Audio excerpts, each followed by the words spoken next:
Friends അപ്പം ഇതൊരു ആക്ടിവയുടെ ഒരു വേരിയേറ്റർ ബുഷാണ് അപ്പോൾ ഇത് ആക്ടിവയുടെ വേരിയേറ്റർ ബോഡി. അപ്പോൾ നമ്മുടെ കസ്റ്റമർ രാവിലെ വന്നിട്ട് നമ്മൾ വണ്ടി ഒന്ന് ഓടിച്ച് നോക്കിയപ്പോഴത്തേനും വണ്ടിക്ക് തീർത്തും വലിയോരോ കാര്യങ്ങൾ. അപ്പം നമ്മൾ കാര്യങ്ങളെല്ലാം ചോദിച്ചു വന്നപ്പോൾ പുള്ളി ക്ലച്ച് ഷൂ മാറിയതാക്കൾ. ഇപ്പം ക്ലച്ച് ഷൂ നോക്കിയപ്പോൾ തന്നെ നമ്മൾ നോക്കിയപ്പോൾ പുതിയത്.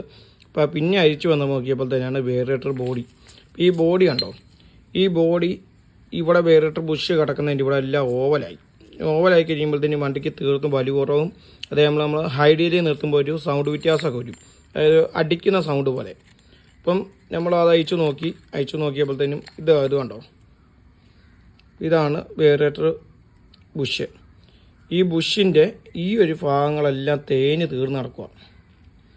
ഇത് കണ്ടോ, ഈ ഒരു ഭാഗം, അതായത് ഇവിടെ ഉരുണ്ടിരിക്കേണ്ട ഭാഗം ഇവിടെ ഇപ്പോൾ പരന്നുപോയി. ഈ ഒരു കാണുകയാണെങ്കിലും നമുക്ക് വണ്ടിക്ക് വലിയ കുറവും കാര്യങ്ങളൊക്കെ വരും. നമ്മൾ പുതിയൊരു വേരിയേറ്റർ ബോഡി മേടിച്ചു, പുതിയ ബുഷും മേടിച്ചുകൊണ്ട്